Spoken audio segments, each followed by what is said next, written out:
Hello. Hello. बच्चों नमस्ते। सभी को नमस्ते। कैसे हाल चाल हैं बच्चों? आवाज़ आ रही है आप तक? आवाज़ और विजुअल क्लियर है? तस्वीर और आवाज़ आप तक आ रही है? सभी को राम राम जी, नमस्ते। अभय, राजू भाई, रचित, शिवम, सौम्या, देशमुख, परिरस्तोगी। साउंड ओके है भाई? गुड इवनिंग बिट्टू जी, नेहा, जिमी, वनेश, रिंकेश, नवीन, सभी को नमस्ते। इस ग्रुप में डाउट कब पूछें बताएंगे बच्चों। एक बार ये हम लोग हेलो जी, हेलो।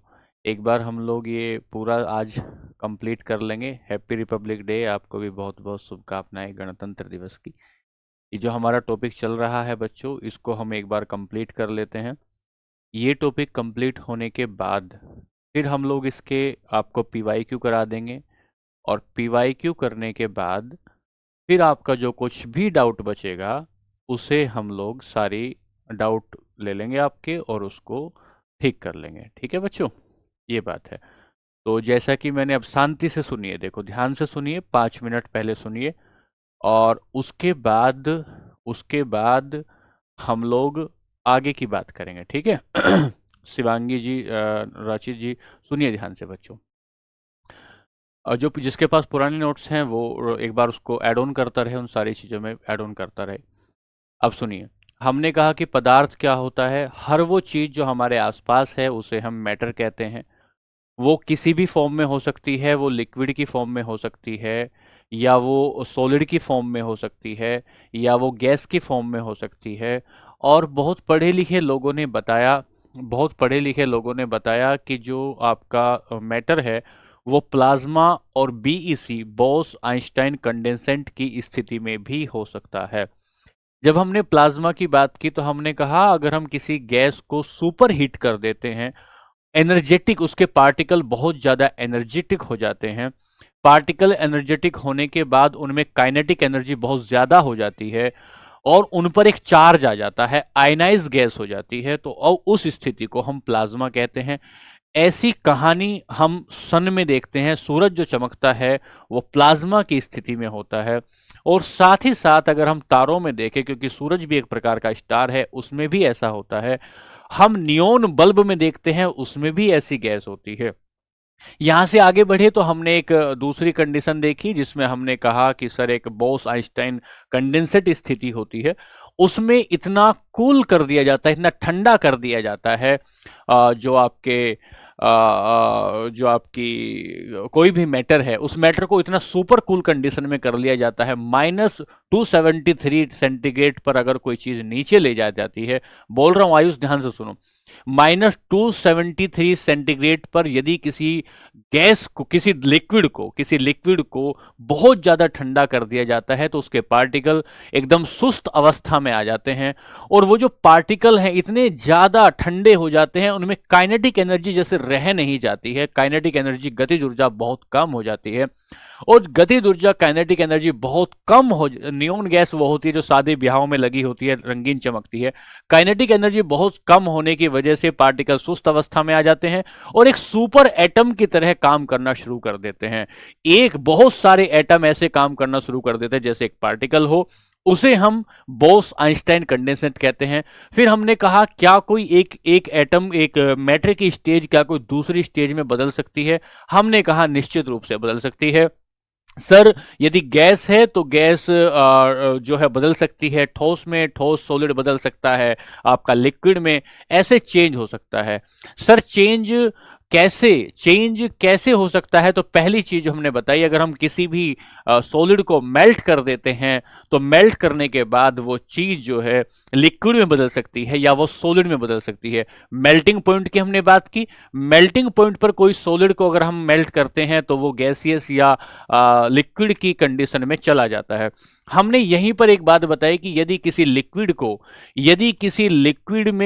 किसी सॉलिड में हम कोई अपरूप मिला देते हैं, कोई एक ऐसी गलत चीज, मतलब या आप कहें इम्प्योरिटी मिला देते हैं, अशुद्धता मिला देते हैं, तो उसका गलनांक कम हो जाता है। उसका गलनांक या उसका मेल्टिंग पॉइंट कम होने का एग्जाम्पल हमने लिया कि बर्फीली जगहों पर जो कहीं पर सड़कें हैं, नोट्स दोबारा मत बनाइए, वहीं साइड में ऐड करते चलिए बेटा, वहीं साइड में ऐड करते चलिए। तो अगर हम किसी बर्फीली सतह है, कहीं पर स्नोफॉल हो रहा है और वहां से आने जाने का रास्ता नहीं बन रहा है, तो हम वहां पर नमक छिड़क देते हैं, और नमक छिड़कने की वजह से वहां उसका मेल्टिंग पॉइंट कम हो जाता है, क्योंकि नमक उस फ्री जो आपका बर्फ है उसकी जो स्ट्रक्चर है, एटम्स की जो स्ट्रक्चर है, उस स्ट्रक्चर को तोड़ देता है या बिगाड़ देता है, जिससे कम मेल्टिंग पॉइंट पर ही वो पिघलना शुरू हो जाता है। ठीक है बच्चे, बात समझे? अच्छा, अब हम यहां से आगे चल रहे हैं। हमने कहा, इसके बाद हमने पढ़ा था बॉइलिंग पॉइंट, और बॉइलिंग पॉइंट पे हमने कहा कि सर बॉइलिंग पॉइंट पर प्रेशर जो होता है ना, प्रेशर का कोई प्रभाव आता है। क्या प्रभाव आता है? हमने ये कहा कि जब आप हिली एरिया में जाते हैं, ऊपर पहाड़ों पर जाते हैं, तो एयर प्रेशर कम हो जाता है। एयर प्रेशर, बच्चों ध्यान से सुनिए प्लीज, एयर प्रेशर कम मतलब क्या है? हमारे ऊपर जो हवा दबाव लगा रही है, आसपास की हवा हमारे ऊपर जो दबाव लगा रही है, वो हवा जैसे जैसे हम अर्थ से जैसे जैसे ऊपर जाते जाएंगे, ऐसे ऐसे उसका प्रेशर कम हो जाएगा। जैसे जैसे एयर प्रेशर कम होगा, वैसे वैसे बॉइलिंग पॉइंट कम हो जाएगा। जैसे जैसे बॉइलिंग पॉइंट कम होता है, तो हमने कहा अगर 100 डिग्री सेंटीग्रेड पर कोई पानी उबलता है, तो वो पानी 100 डिग्री सेंटीग्रेड की जगह वो पानी 95 डिग्री सेंटीग्रेड पर उबलना शुरू हो जाएगा। बच्चों ध्यान से सुनो, 35 से 40 क्लास में पूरा हो जाएगा। सुनो ध्यान से, सब कुछ बढ़िया है, सुनो ध्यान से, बाद में आपके सारे कमेंट लेंगे, सुनो ध्यान से, ठीक है? हमने कहा कि 35, अगर 100 डिग्री सेंटीग्रेड पर कोई पानी उबल रहा है, तो इसका मतलब यह हुआ कि वो अब वो 95 डिग्री सेंटीग्रेड पर उबलना शुरू हो जाएगा। इसका मतलब क्या होता है कि हीट पहले की तुलना में अब कम जा रही है। यदि हीट पहले की तुलना में कम जा रही है, तो खाना अब देर में पकेगा। और हमने कहा खाना देर में पकेगा, हमने कहा कि खाना देर में पकने का कारण है उसके बॉइलिंग पॉइंट का कम हो जाना, बॉइलिंग पॉइंट का कम हो जाना। फिर हमने कहा कि अगर हम प्रेशर कुकर लेके आते हैं, तो प्रेशर कुकर में खाना जल्दी पक जाता है। प्रेशर कुकर में खाना जल्दी पकने का मतलब यह है कि भीतर गैस एक कॉम्पैक्ट फॉर्म में आ जाती है, और कॉम्पैक्ट फॉर्म में आने के बाद प्रेशर बहुत ज्यादा बढ़ जाता है। जब प्रेशर ज्यादा बढ़ता है, तो मॉलिक्यूल बहुत नजदीक नजदीक आ जाते हैं, और जब मॉलिक्यूल बहुत नजदीक आ जाते हैं, तो उनको तोड़ने के लिए, उनकी शक्ति को तोड़ने के लिए ज्यादा हीट की जरूरत पड़ती है। अब पानी 100 डिग्री सेंटीग्रेड पर नहीं, अब पानी 120 डिग्री सेंटीग्रेड पर उबलता है। अब हीट ज्यादा जाती है, जब हीट ज्यादा जाती है, तो उसका मतलब होता है खाना जल्दी पक जाता है। तो प्रेशर कुकर में खाना जल्दी पकने का कारण बॉइलिंग पॉइंट का बढ़ जाना होता है। ठीक है बच्चों, यहां से आगे चलेंगे, ठीक है? फिर हम आगे चलते हैं, तो आगे हम टॉपिक जो हमारा चल रहा है, ये आज टॉपिक कंप्लीट हमारा हो जाएगा। बच्चों पढ़ने में ध्यान लगाओगे तो कुछ समझ में आएगा। ये सारे सवाल पूछ लेना, समय दूंगा आपको पूछने का, खूब समय आपको दूंगा पूछने का। सुनो, अब हमने कहा पदार्थ की अवस्था, ये चल रहा था ना टॉपिक हमारा, पदार्थ की अवस्था में बदलाव, पदार्थ की अवस्था में बदलाव। बच्चों एक एक सवाल पेपर में आने की संभावना होगी, यदि आप उसको ढंग से समझ लेंगे तो। Change in state of matter. बच्चों मैं बहुत बेसिक से पढ़ाने की कोशिश कर रहा हूं। अच्छा, दो तीन चीजें आपने पीछे पढ़ ली थी, अब यहां से आगे चलता हूं। अब अगली बात है ऊर्ध्वपातन।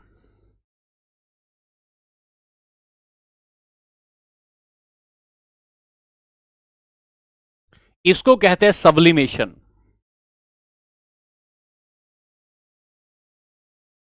इसको कहते हैं सब्लिमेशन। सब ये क्या कहानी होती है, सब्लिमेशन क्या होता है?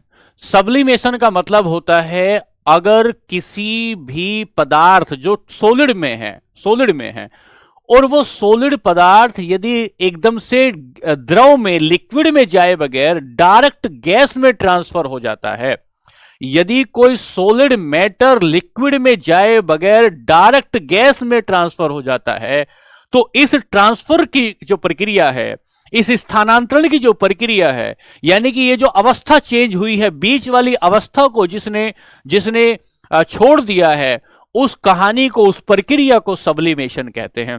सर ऐसा कैसे हो सकता है? ऐसा हो सकता है जैसे कपूर की गोलियां होती हैं, कपूर की गोलियां आप रख देते हैं कहीं पर, धीरे धीरे वो एयर के साथ रिएक्शन करती हैं और हवा में फैल जाती हैं, लिक्विड नहीं बदलता। आयोडीन की अगर बात करते हैं, आयोडीन भी सॉलिड होता है, लिक्विड में बदले बगैर वो डायरेक्ट गैस में तब्दील हो जाता है। सर नेप्थलीन की गोलियां होती हैं, नेप्थलीन की गोलियां भी जो कीड़ों को मारने के काम आती है, वो भी डायरेक्ट गैस में चेंज हो जाती है। तो अगर पूछे कि सब्लिमेशन क्या होता है, तो समझिए ध्यान से, समझिए, लिखिए बच्चों, नोट्स बनाइए।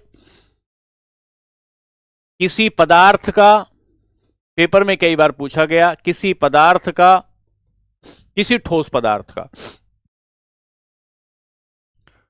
किसी ठोस पदार्थ का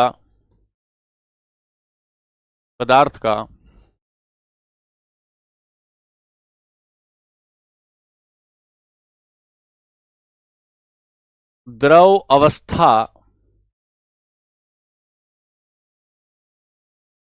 द्रव अवस्था में तब्दील न होकर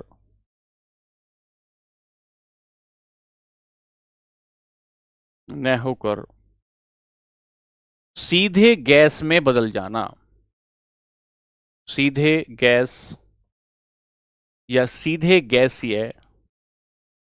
गैसीय अवस्था में बदल जाना, सीधे गैसीय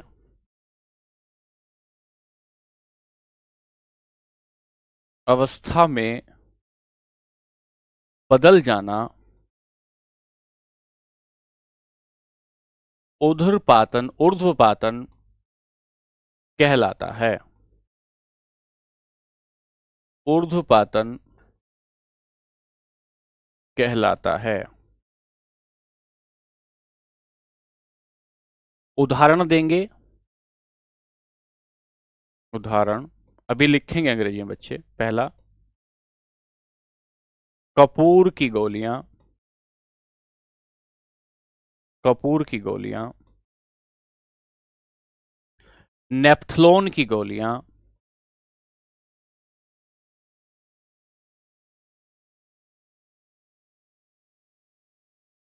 नेप्थलोन की गोलियां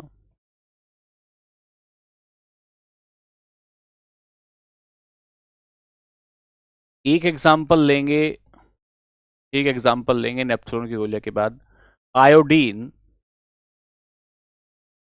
आयोडीन इत्यादि, इत्यादि, एक एग्जाम्पल लेंगे इत्यादि, ठीक है। हाँ, ड्राई आइस भी हो सकता है, लिख सकते हैं बिल्कुल भाई।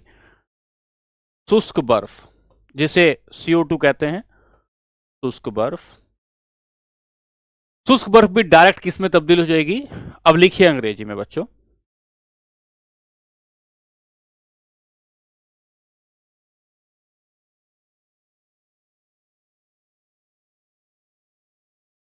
Sublimation,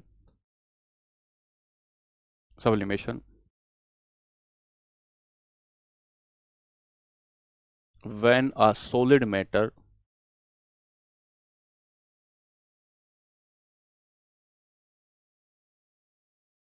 directly change into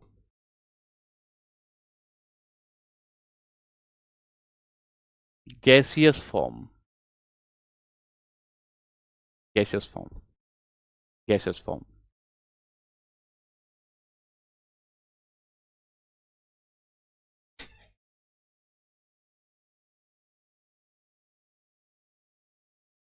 gaseous form, इसको When a solid matter directly change into gaseous form. Gaseous form.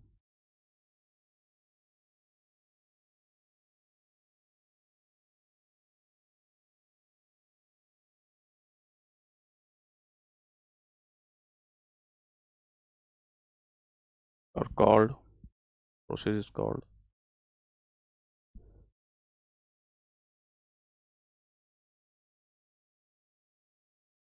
sublimation. Example: camphor, iodine, naphthalene and dry ice. किसी को कोई दिक्कत तो नहीं भाई? सर तब्दील के अलावा कुछ भी? हाँ, परिवर्तित हो रचित भाई, परिवर्तित होना। अर्जु, ये उर्दू का शब्द हो गया, उर्दू का शब्द है ये। अवस्था में किसी ठोस पदार्थ का द्रव अवस्था में, किसी ठोस पदार्थ का द्रव अवस्था में न बदल कर, अवस्था में परिवर्तित न होकर, परिवर्तित न होकर सीधे, परिवर्तित न होकर सीधे, हाँ अमोनियम क्लोराइड भी लिख सकते हैं, ना होकर सीधे गैसीय अवस्था में बदल जाना ऊर्ध्वपातन कहलाता है। एक बात हुई। धीरे धीरे बच्चों आगे चलेंगे। ये बात हो गई आपकी। दो, दूसरी बात पर आएंगे।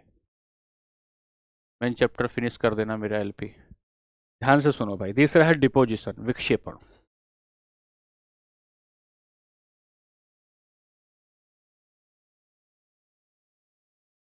विक्षेपण, ये ठीक उल्टा किसका है? ये ठीक किसका उल्टा है? इसमें पीवाईक्यू में भाई सवाल आया है, इससे पीवाईक्यू में सवाल आया है, पीवाईक्यू में इससे सवाल आया। ये किसका ठीक उल्टा है? सब्लिमेशन का ठीक ये एकदम उल्टा है। क्या लिखा है सब्लिमेशन का? डिपोजिशन में क्या लिखते हैं? किसी गैसीय पदार्थ का, किसी गैसीय पदार्थ का, पदार्थ का द्रव की अवस्था में बदले बगैर, बदले बगैर, बदले बगैर सीधे ठोस की अवस्था में बदल जाना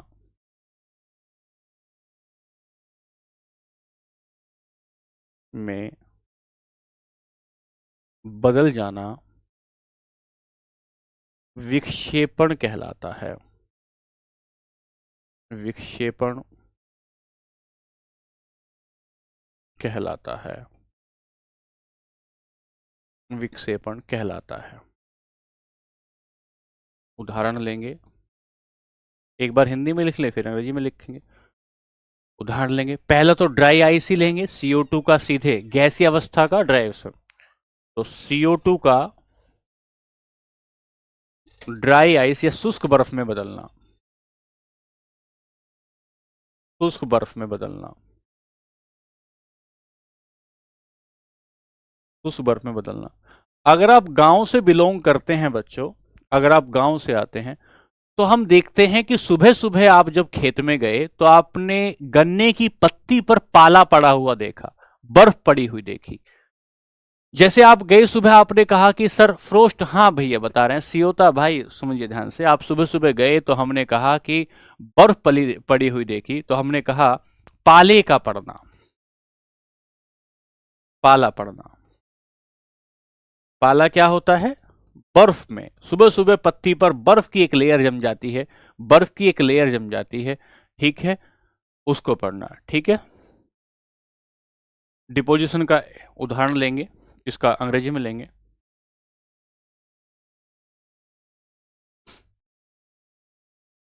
when when an object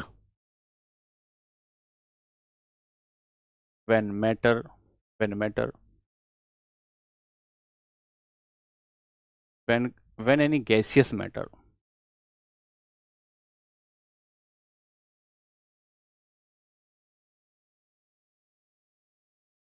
भैया टाइम लगेगा, समझ में भी तो आएगा। Directly change to solid stage solid stage solid stage that process called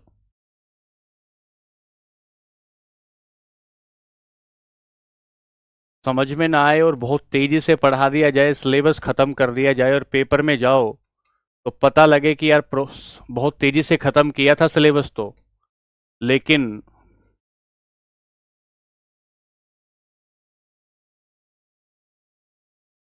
change of CO2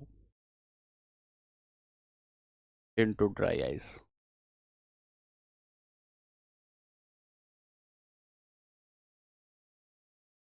change of water vapour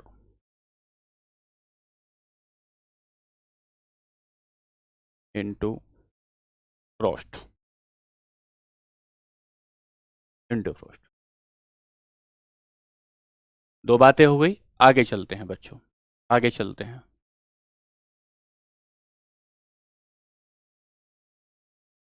पढ़ाई पे ध्यान दो भाई, पढ़ाई पे ध्यान दोगे तो ज़्यादा अच्छा लगेगा।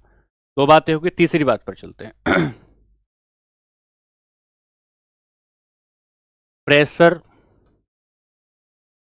PRE, pressure and temperature. क्या प्रेशर और टेम्परेचर के द्वारा भी हम किसी चीज की फॉर्म बदल सकते हैं? प्रेशर और टेम्परेचर के द्वारा, कल से स्टार्ट होगा आस्था बेटा, क्या प्रेशर और टेम्परेचर के द्वारा भी हम किसी चीज की अवस्था को बदल सकते हैं? हाँ, ध्यान से सुनिए। अगर हम किसी गैसियस फॉर्म को बहुत ज्यादा प्रेशर दे दें और उसको टेम्परेचर कम करें, उसको प्रेशर दे बहुत ज्यादा, टेम्परेचर करे बहुत कम, तो वो गैस तब्दील हो जाएगी लिक्विड की फॉर्म में। इसका एग्जाम्पल कितना है, क्या होता है? इसका एग्जाम्पल होता है घर में भरा हुआ सिलेंडर। घर में भरा हुआ सिलेंडर, जब हम किचन में अपना सिलेंडर देखते हैं ना, गैस भरी हुई जो सिलेंडर देखते हैं, हम देखते हैं कि वो लिक्विड की फॉर्म में, उसको हिला के देखते हैं तो ऐसा लगता है कि जैसे वो लिक्विड की फॉर्म में भरा हुआ है। सर, लिक्विड की फॉर्म में बदलने भरे का मतलब है कि उसमें इतना ज्यादा प्रेशर और इतने कम टेम्परेचर पे उसको भरा गया है, ज्यादा प्रेशर और कम टेम्परेचर पर उसको भरा गया है कि वो कंप्रेस हो गई है, वो उसके कण, उसके मॉलिक्यूल बहुत नजदीक नजदीक आ गए हैं, उसके मॉलिक्यूल के बीच में काइनेटिक एनर्जी कम हो गई है, उसके मॉलिक्यूल नजदीक नजदीक आ गए, और वो जो गैस थी, वो गैस किस में आ गई है? वो गैस आ गई है लिक्विड की फॉर्म में। तो प्रेशर को बढ़ाकर टेम्परेचर को कम करके भी किसी मैटर के स्टेज को बदला जा सकता है। हम कहते हैं CNG, कंप्रेस नेचुरल गैस में यही किया गया है, LPG लिक्विड पेट्रोलियम गैस में यही किया गया है। सवाल पूछेगा, हमने कहा था पहली क्लास जब हमारी हो रही थी तो हमने कहा था कि लिक्विड्स में कंप्रेसिबिलिटी का गुण पाया जाता है, और कंप्रेसिबिलिटी का मतलब होता है कि उसको दबाया जा सकता है, उसको बहुत सारी चीज को एक जगह लगाया जा सकता है। तो हम कहते हैं इसको समझिए, जरा समझिए, फिर आगे चलता हूं। तो टेम्परेचर और प्रेशर के द्वारा, तापमान और दबाव के द्वारा अवस्था परिवर्तन अवस्था परिवर्तन अवस्था परिवर्तन। बच्चों, इतने आसान सवाल से ही आपके पेपर में सवाल आ रहे होंगे, पेपर देखोगे तो आपको अंदाजा मिल जाएगा बच्चों। क्या कहते हैं? किसी गैस का किसी गैस पर दाब को बढ़ाकर दाब को बढ़ाकर एवं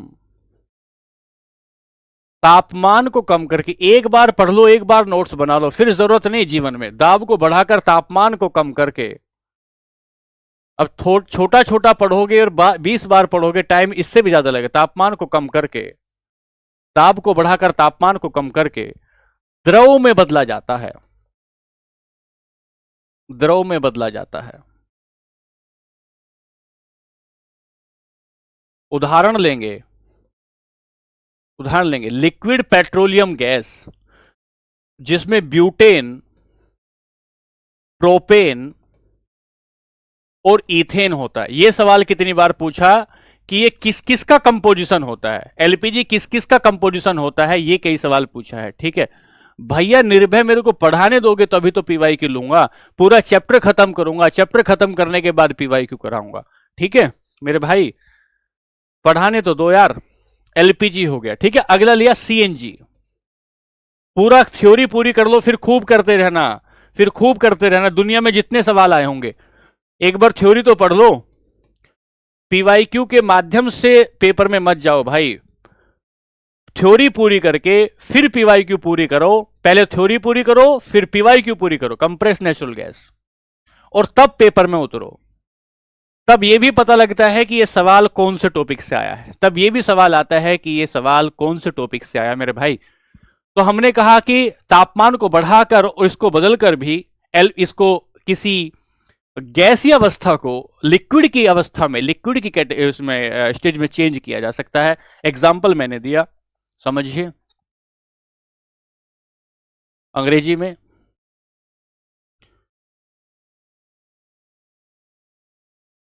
प्रेशर एंड टेम्परेचर, या role of pressure and temperature.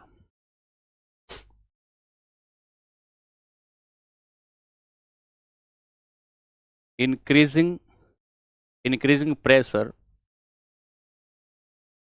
and decrease the temperature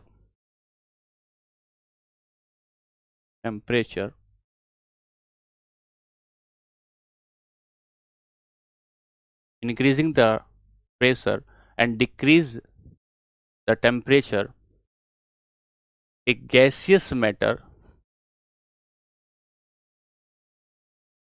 can be changed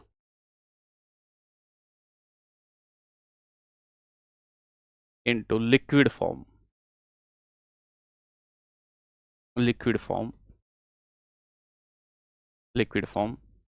example लिया सीएनजी, कंप्रेस नेचुरल गैस,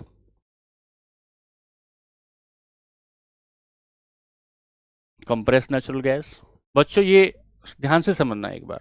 और एलपीजी, लिक्विड पेट्रोलियम गैस,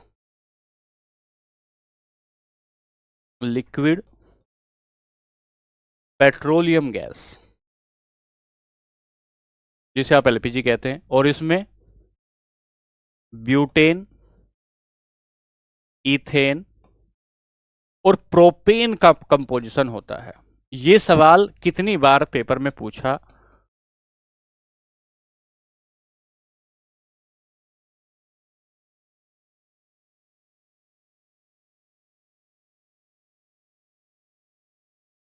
आज ये कंप्लीट हो जाएगा चैप्टर आज कंप्लीट हो जाएगा। ठीक है, बोल देंगे भाई, अजय भाई बोल देंगे। ठीक है, ये हो गया। आगे चलेंगे, यहां से आगे चलेंगे, कई बच्चे फिर कहेंगे सर लिखिए, हम लिख नहीं पा रहे हैं। तो भाई सभी का ध्यान देखना है अजय भाई। संघनन मोस्ट इंपोर्टेंट, पेपर के लिहाज से मोस्ट इंपोर्टेंट। कंडेंसेशन, सुनो ध्यान से, इसको ध्यान से सुनो बच्चों, इनको ध्यान से सुनो।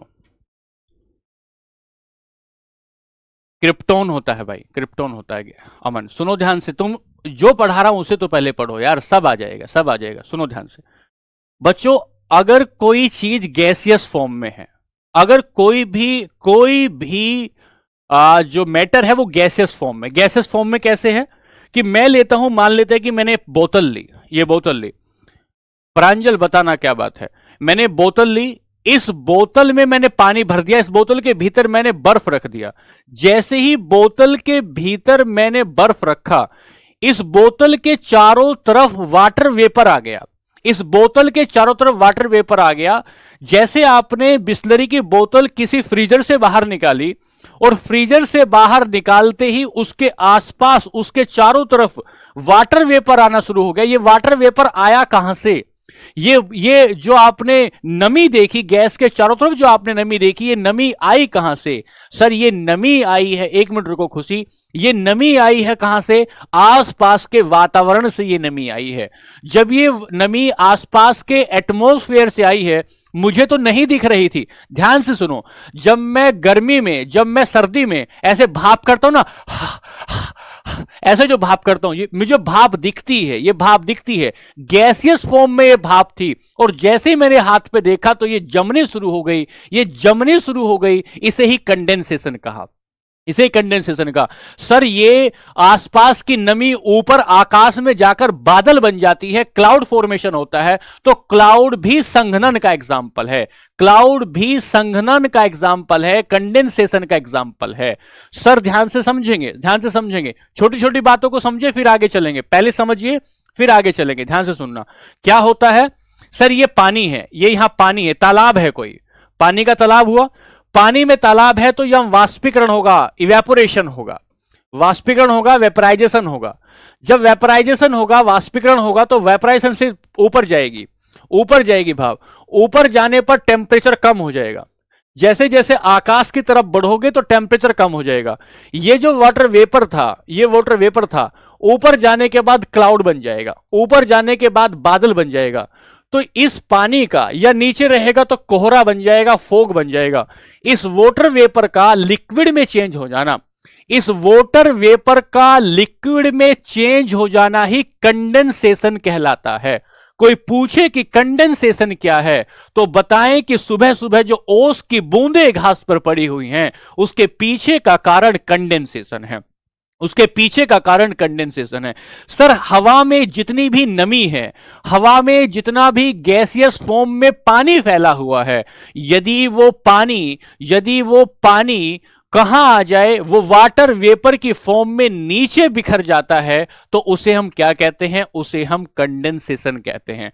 ध्यान से सुनना, ध्यान से सुनना। वाष्पीकरण में, वेपोराइजेशन से सुना है आपने? मम्मी ने चाय बनाना शुरू की, ये भगोना रखा मम्मी ने, भगोना थोड़ा सा ठीक बना दे, ये मम्मी ने भगोना रखा और इसके ऊपर एक तस्तरी रख दी, इसके ऊपर एक प्लेट रख दी। इस प्लेट पर ओस की बूंदें जम गई, इस प्लेट पर ओस की बूंदें जम गई। यहां से भाप ऊपर उठ रही थी, यहां से भाप ऊपर उठ रही थी, और जैसी प्लेट आपने उतार कर देखी तो इसमें से ओस की बूंदें टपकनी शुरू हो गई। यही कंडेंसेशन हुआ, यही कंडेंसेशन हुआ बच्चे। इसी को कंडेंसेशन कहते हैं, इसी को संघनन कहते हैं। इसका मतलब क्या है? इसका मतलब क्या है? वाष्पीकरण, वेपराइजेशन क्या होता है? किसी भी लिक्विड का, किसी भी लिक्विड का अगर हम लिक्विड को गैसियस फॉर्म में चेंज कर देते हैं तो उसे वेपराइजेशन कहते हैं। और किसी भी गैसियस फॉर्म को अगर लिक्विड में चेंज कर देते हैं बच्चे, किसी गैसियस फॉर्म को लिक्विड में चेंज कर देते हैं तो उसे कंडेंसेशन कहते हैं। सर ऊपर से ओलों का पड़ना, ऊपर से ओलों का पड़ना, नमी का ऊपर से ओलों का पड़ना, या आप कहें कि ऊपर से ओस की बूंदों का पड़ना, बादल का बनना, बारिश का पड़ना। बारिश भी तो ऊपर वाटर वेपर था, ऊपर वाटर वेपर था। तो भाई बादल बनना वाष्पीकरण का उदाहरण नहीं। वाष्पीकरण का मतलब क्या? वाष्पीकरण तो, वेपराइजेशन तो क्या है? वेपोराइजेशन तो भाई तो गैस है। और बादल क्या है? जब आप ऊपर जाओगे, वैष्णो देवी जाओगे, तो वैष्णो देवी जाके आप देखेंगे कि बादल इतने बड़े बड़े छतराए, आप बादल हाथ में ले सकते हैं। अरे वो तो एक ऐसा गुच्छा जैसा है। तो वो जो गुच्छा जैसा है ना भाई, वो जो गुच्छा जैसा है, वो गुच्छा जैसा ही बादल क्या है? वो कंडेंसेशन है। मुझे लगता है तुम समझ गए होंगे। संघनन को समझो क्या होता है। किसी गैसीय पदार्थ का, किसी गैसीय पदार्थ का द्रव अवस्था में द्रव अवस्था में बदलना संघनन कहलाता है, संघनन कहलाता है, संघनन कहलाता है।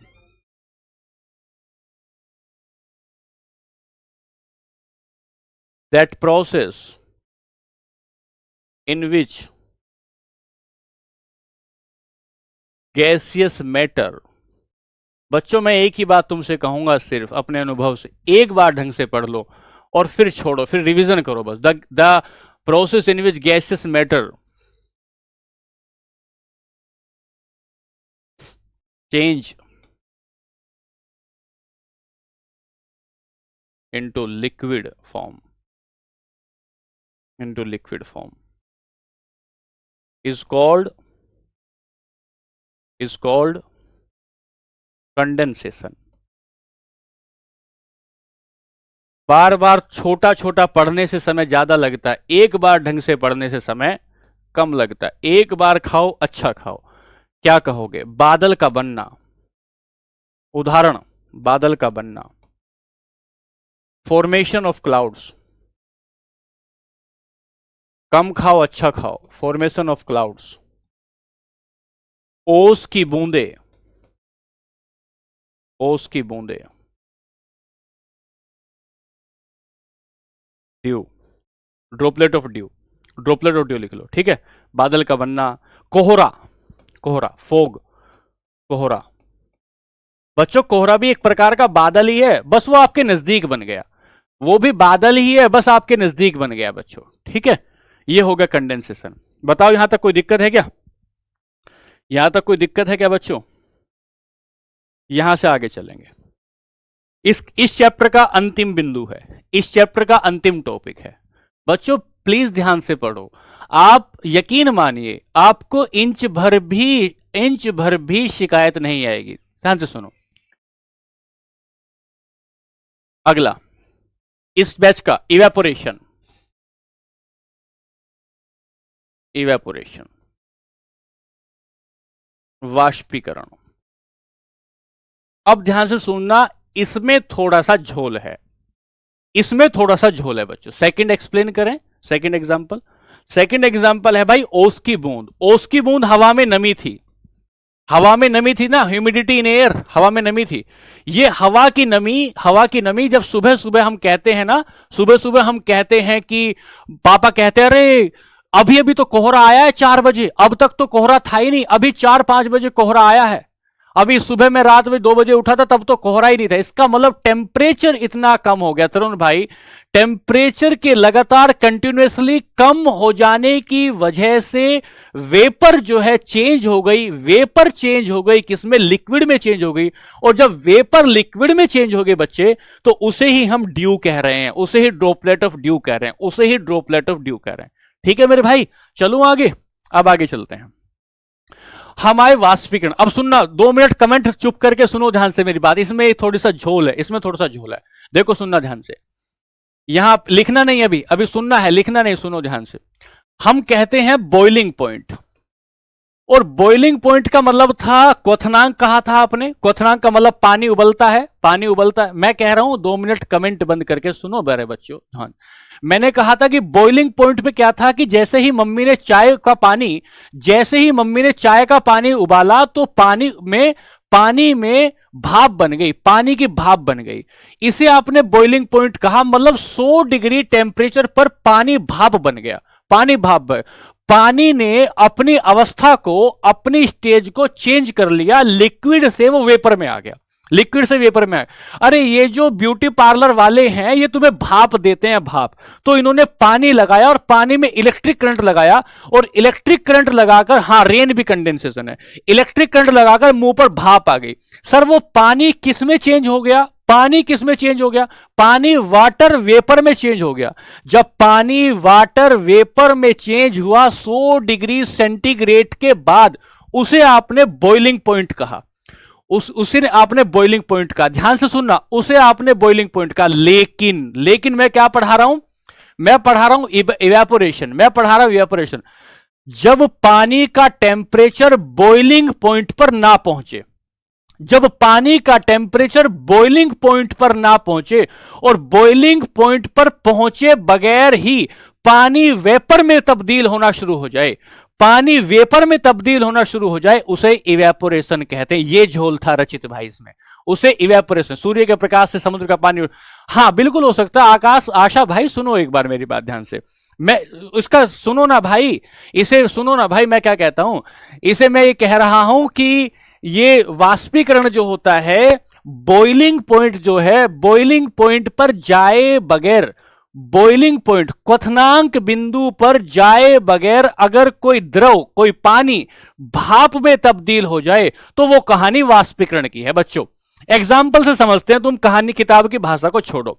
सर मैंने तो पूछा, पापा ने मुझे कहा कि बेटा ये पतीली ले जाओ और पतीली में पेट्रोल ले आना। मैंने पतीली में पेट्रोल भरवाया और लेके आया घर तक, पता लगा पेट्रोल है ही नहीं इसमें। मैंने तो पतीली में पेट्रोल घर तक पहुंचा तो कहां गया, ये तो बॉइलिंग पॉइंट पर मैंने नहीं लगाया, इस पे तो मैंने टेम्परेचर नहीं दिया। और पापा तो कहते हैं कि खुले में रख देने से पेट्रोल उड़ जाता है। पेट्रोल लिक्विड है, बॉइलिंग पॉइंट पर भी नहीं गया। जब बॉइलिंग पॉइंट पर भी नहीं गया और उससे पहले ही वो उड़ गया, बच्चे उसे इवेपोरेशन कहते हैं, एक बात। दूसरी बात, आपने एक मग्गा पानी, एक पतीली, एक परात पानी भरकर अपनी किचन में रख दिया।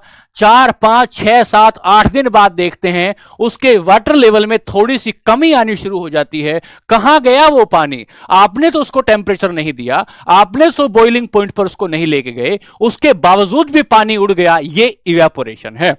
मम्मी ने कहा कि मेरे बेटे, मम्मी ने कहा कि बच्चे कपड़ों को झाड़ झाड़ के खुला करके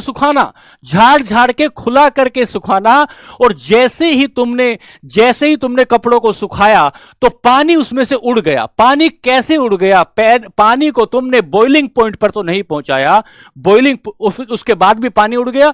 सर मेरे हाथ पर मैं जो नेल पॉलिश लगाता हूं, ये नेल पॉलिश लगाते ही मेरा हाथ मेरे को ठंडा ठंडा लगने लगता है, सैनिटाइजर लगाता हूं तो ठंडा ठंडा लगने लगता है।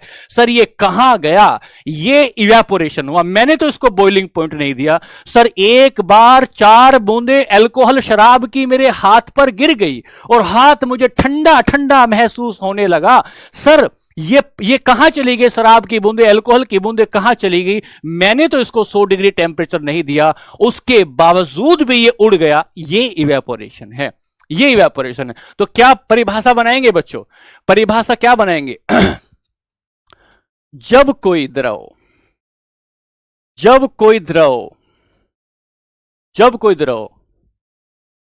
क्वथनांक बिंदु पर जाए बगैर, क्वथनांक बिंदु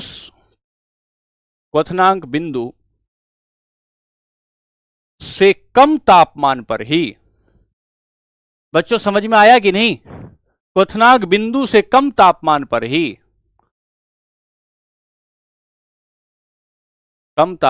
ही जब कोई द्रव क्वथनांक बिंदु से कम तापमान पर ही वाष्प बन जाए। बच्चों इसमें ये झोल था जो भाई कह रहे थे ना, ये भैया कह रहा था कोई बन जाए, वह प्रक्रिया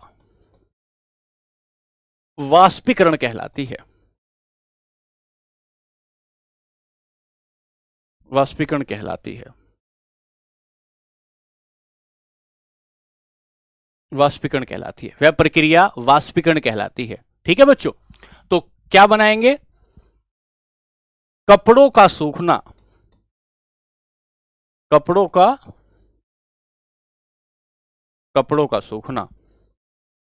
सूखना, समुद्र से पानी का उड़ना। अब हम इसको एक बार अंग्रेजी में देख लेते हैं, अंग्रेजी में देख लेते हैं, फिर आगे चलेंगे। ठीक है। The process of converting a liquid,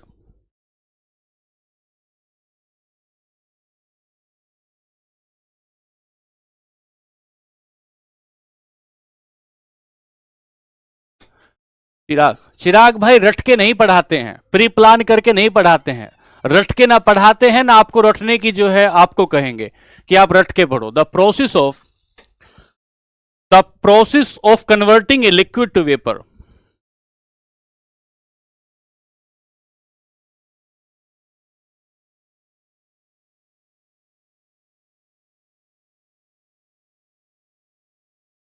ध्यान से सुनो, विज्ञान है ये, इतिहास नहीं है।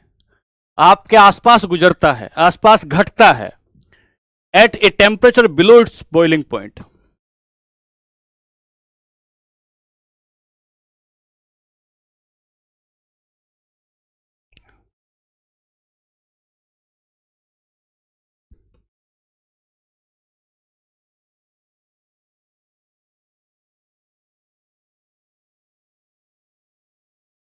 Is called evaporation.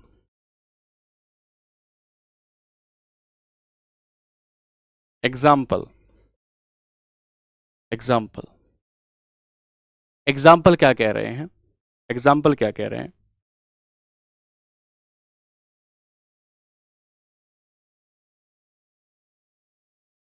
Wait floor या क्लोथ्स, कपड़ों का सूखना या गीले फर्श का, कपड़ों का सूखना या गीले फर्श का, गीले फर्श का सूख जाना। ठीक है। हाँ शुभम भाई, आते ही बताया था, आज क्लास में आते ही बताया था कि पूरा चैप्टर जब कंप्लीट हो जाएगा तो पीवाईक्यू कराऊंगा, तो पीवाईक्यू कराऊंगा। एक बार थ्योरी तो पढ़ लो, थ्योरी पढ़ोगे तभी तो बच्चे, थ्योरी पढ़ोगे तभी तो आगे से ढंग से पढ़ोगे, ये बात हो गई। अब यहां पर हमें एक सवाल ढूंढना है, यहां से बहुत कंसेप्चुअल सवाल आ सकता है, यहां से कंसेप्चुअल सवाल आ सकता है। क्या है? फैक्टर ऑफ अफेक्टेड इवेपोरेशन, वाष्पीकरण को प्रभावित करने वाले कारक, ऐसा सवाल करने वाले कारक, ऐसा सवाल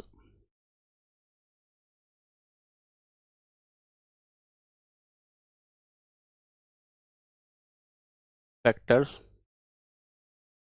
अफेक्टेड टू इवेपोरेशन।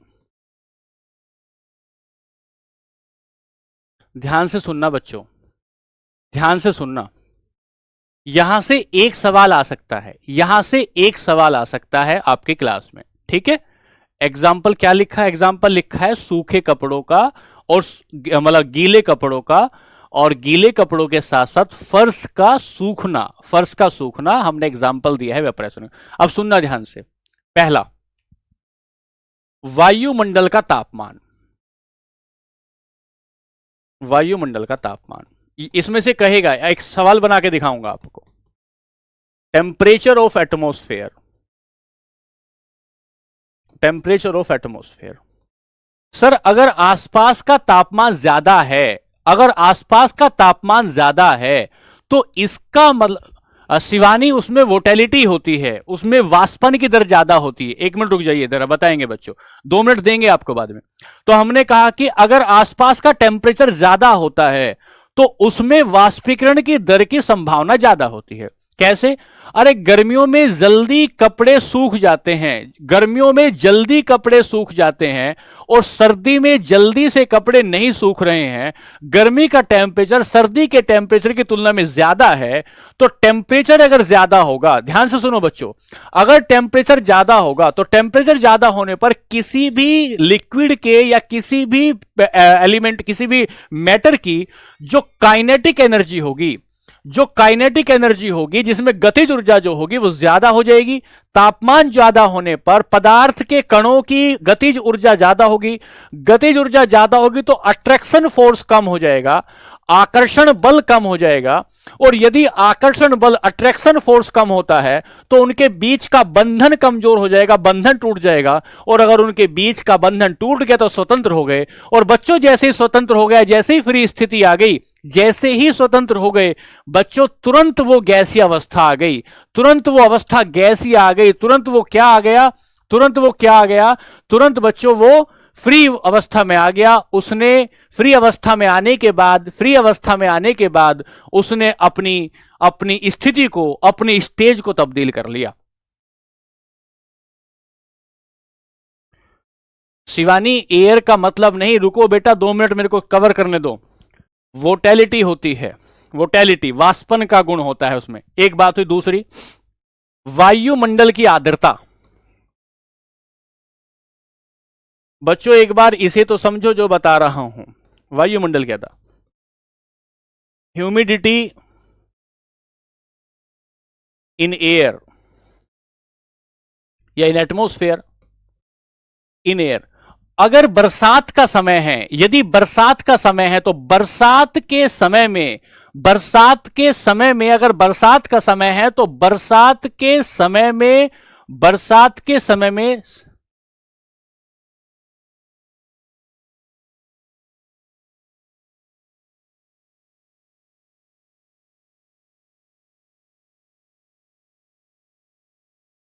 वायु में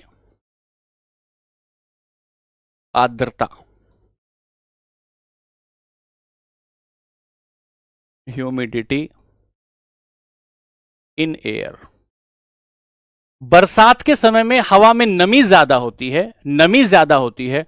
और जब बरसात के समय में नमी ज्यादा होती है, ह्यूमिडिटी, ह्यूमिडिटी, ऐसे मेरी हवा में नमी है, मेरी मेरे भाप में नमी है, भाप में नमी है, तो जैसे जैसे बरसात में हवा में नमी बढ़ती है और हवा की अब ह्यूमिडिटी को, आर्द्रता को खाने की दर, गर्म हवा अगर जल्दी होगी तो कपड़े जल्दी सुखा देगी। और अगर गीली हवा पहले से ही है, गीली हवा पहले से ही है, तो गीली हवा अगर पहले से होगी तो कपड़े को नहीं सुखा पाएगी। क्योंकि क्योंकि उसकी नमी खाने की दर कम है, उसको एब्जॉर्ब करने की दर कम है। वायुमंडल का तापमान, अगर आसपास का टेम्परेचर ज्यादा होगा, अगर आसपास का टेम्परेचर ज्यादा होगा तो वो तेजी से नमी को सोख लेगा, तेजी से नमी को सोख लेगा। और दूसरी बात, अगर एटमॉस्फेयर में ह्यूमिडिटी ज्यादा होगी, अगर एटमॉस्फेयर में ह्यूमिडिटी ज्यादा हो रही है तो इसका मतलब यह है, इसका मतलब यह है कि हवा में नमी ज्यादा है। अब हवा ज्यादा नमी को सोख नहीं सकती, वो पहले से ही गीली हवा है, नमी को ज्यादा नहीं सोखेगी। अगर नमी को ज्यादा नहीं सोखेगी तो इसका मतलब होगा कि उसका वाष्पीकरण कम होगा। अगर टेम्परेचर ज्यादा है तो वेपोराइजेशन कम होगा। हवा में नमी यदि ज्यादा है तो वेपोराइजेशन कम होगा। और तीसरी बात तो ध्यान से सुनेंगे, तीसरी बात को सुनेंगे कि स्पीड ऑफ विंड और सरफेस एरिया यानी कि पृष्ठ क्षेत्र, क्षेत्र का पृष्ठफल, पृष्ठ का क्षेत्रफल लिख लीजिए हिंदी में, पृष्ठ का क्षेत्रफल, पृष्ठ का क्षेत्रफल,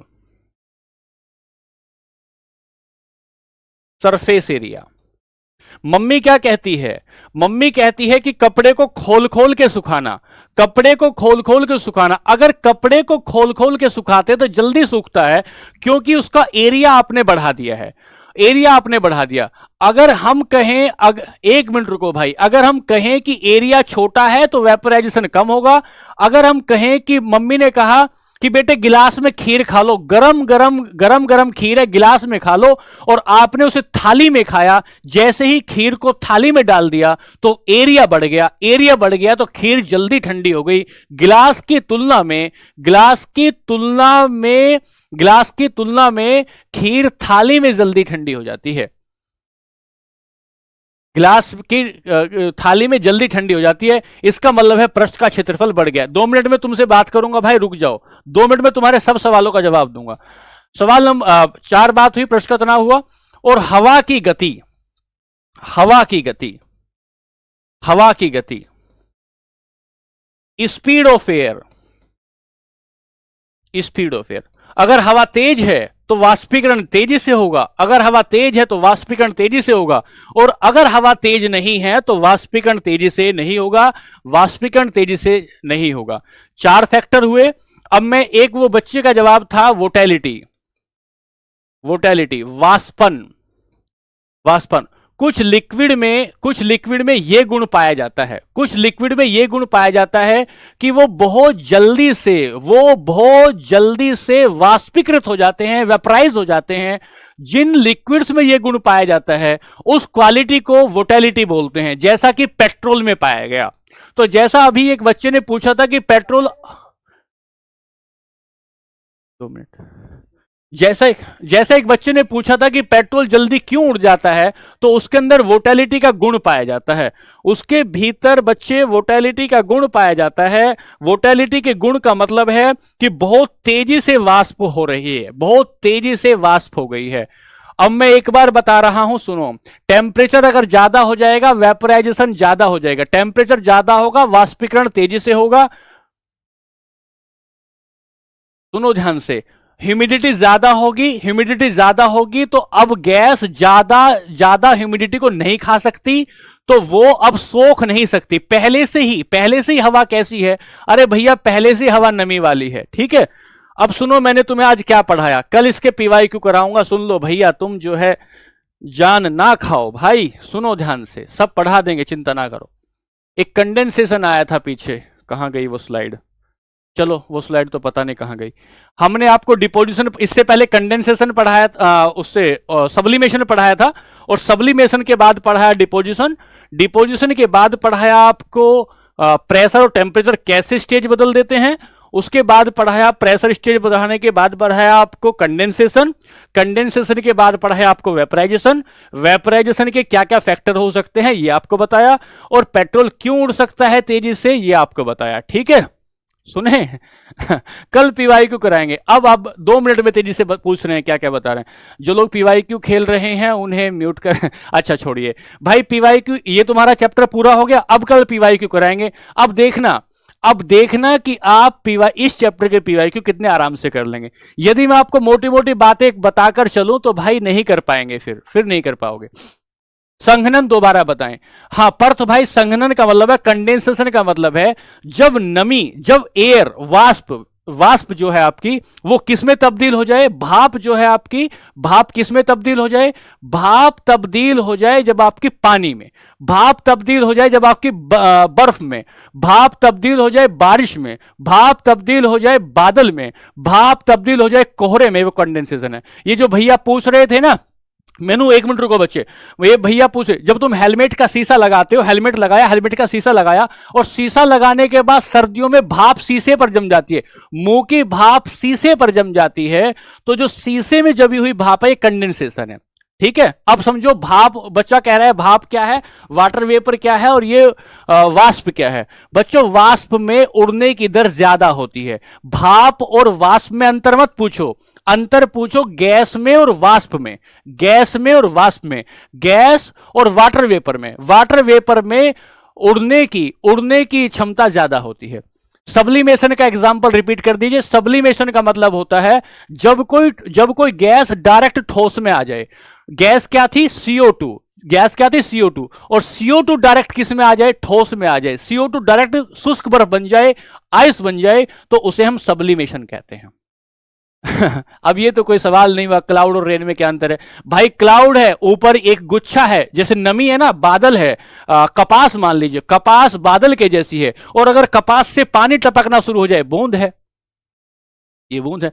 वोटेलिटी क्या होती है? वोटेलिटी किसी भी लिक्विड का गुण होता है, किसी भी लिक्विड का गुण होता है कि कम टेम्परेचर पर वेपराइज हो जाएगा, कम टेम्परेचर पर वेपराइज हो जाएगा, इसे वोटेलिटी कहते हैं। संघनन मैं बता तो रहा हूं भाई, पर्थ, संघनन का मतलब है जब कोई हवा, जब कोई नमी पानी बन जाती है, वाष्प अगर पानी बन जाती है, कंडेंसेशन कहते हैं। ओस कंडेंसेशन का एग्जांपल, बारिश कंडेंसेशन का एग्जांपल। क्लास दोबारा देखोगे तो पता लग जाएगा। सर ये वेपर विंटर में क्यों दिखाई देती है? वेपर विंटर में इसलिए दिखाई देती है, टेम्परेचर कम हो जाता है, टेम्परेचर कम होने से पानी के अंदर काइनेटिक एनर्जी कम हो जाती है। काइनेटिक एनर्जी कम होने से अब वो ऐसे कांपते नहीं है, उसके अणु एक जगह जमना शुरू हो जाते हैं, और जमना शुरू हो जाते हैं बच्चों, जमना शुरू हो जाते हैं, इसी वजह से उसमें दिखाई देती है, सर्दी में दिखाई देती है। ठीक है बच्चों, चलिए एक बार आप पढ़ लीजिएगा इसको, एक बार आप पढ़ लीजिएगा, और कल फिर हम लोग इसके आते ही हम लोग इसके पीवाईक्यू करेंगे। जब आप पीवाईक्यू एक बार कर लेंगे ना, जब आप इसके पीवाईक्यू कर लेंगे, फिर मेरे को बताइएगा आपको समझ में आया या समझ में नहीं आया। ठीक है बच्चों, कल मिलते हैं। आज के लिए नमस्ते, खुश रहिए, आनंदित रहिए, पढ़ते रहिए और खूब पढ़िए। ठीक है, मैं तो यही कहूंगा, पढ़िए। Bye bye.